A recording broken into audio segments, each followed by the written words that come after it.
সিরাজের ভিতর শাহবাগ দেখছেন তা না, প্রত্যেক গ্রাম শাহবাগ হয়ে যাবে। কিন্তু বাংলাদেশ এখন এক রাজনৈতিক সন্ধিক্ষণে দাঁড়িয়ে। সামনে ডিসেম্বর মাস, যে মাসে জাতীয় নির্বাচনের সময়সীমা। আর এই নির্বাচনকে ঘিরেই জমে উঠেছে রাজনৈতিক উত্তেজনা, উত্তাল হয়ে উঠেছে জনমত। এই উত্তাল মুহূর্তে বিএনপির চেয়ারপারসনের উপদেষ্টা ব্যারিস্টার এ.এম. মাহবুবউদ্দিন খোকনের একটি বক্তব্য সাড়া ফেলে দিয়েছে দেশের রাজনীতিতে।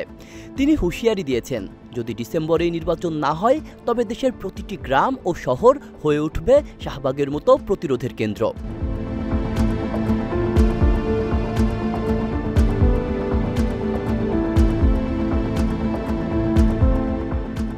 এই বক্তব্য তিনি দিয়েছেন নোয়াখালীর চাটখিল উপজেলার দৌলতপুর নুরানি হাফিজিয়া মাদ্রাসার মাঠে বিএনপির প্রয়াত নেতা আনোয়ার হোসেনের পঞ্চম মৃত্যুবার্ষিকী উপলক্ষে আয়োজিত স্মরণ সভায়।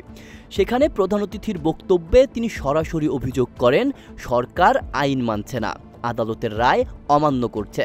ইশরাক হোসেনকে ঢাকা দক্ষিণ সিটি কর্পোরেশনের মেয়র হিসেবে শপথ নিতে আদালত নির্দেশ দিলেও সরকার সেই রায় কার্যকর করতে বাধা দিচ্ছে।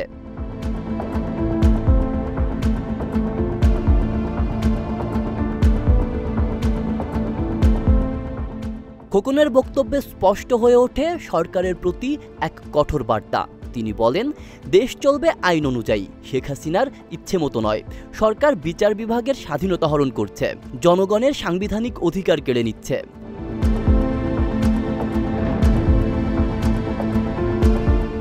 এর প্রতিবাদে বিএনপির নেতাকর্মীরা তারেক রহমানের নেতৃত্বে সারা দেশে আন্দোলনের জন্য প্রস্তুত। শহর থেকে গ্রাম, জনপদ থেকে মহাসড়ক, সর্বত্র।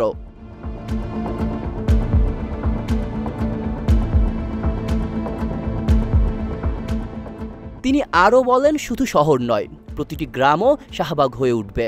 প্রতিটি শহরে হবে শাহবাগের মতো মিছিল, রাস্তাঘাট, মহাসড়ক সব বন্ধ হয়ে যাবে। আন্দোলন হবে প্রতিরোধের, গণ অধিকারের। তার এ বক্তব্য একতরফা হুমকি নয়, বরং বর্তমান পরিস্থিতির প্রতিফলন, যেখানে রাজনৈতিক সংকট নিরসনের পথ ক্রমশ কঠিন হয়ে উঠছে। শেষ দিকে খোকন সরকারের প্রতি আহ্বান জানান, অবিলম্বে নিরপেক্ষ সরকারের অধীনে নির্বাচন দিতে হবে। তিনি বলেন, সময় এখনো আছে, আলোচনার দরজা খোলা আছে, কিন্তু সময় যদি শেষ হয়ে যায়, আন্দোলনের দাবানল সারা দেশে ছড়িয়ে পড়বে, যা আর কেউ থামাতে পারবে না।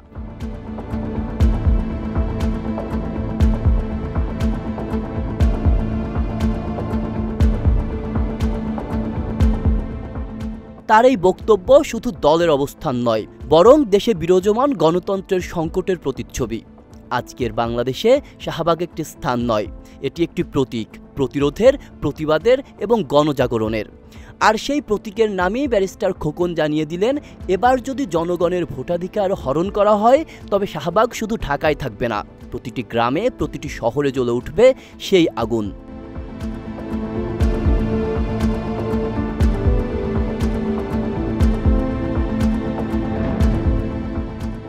আব্দুল্লাহ রাফসান জনি, ঢাকা প্রকাশ।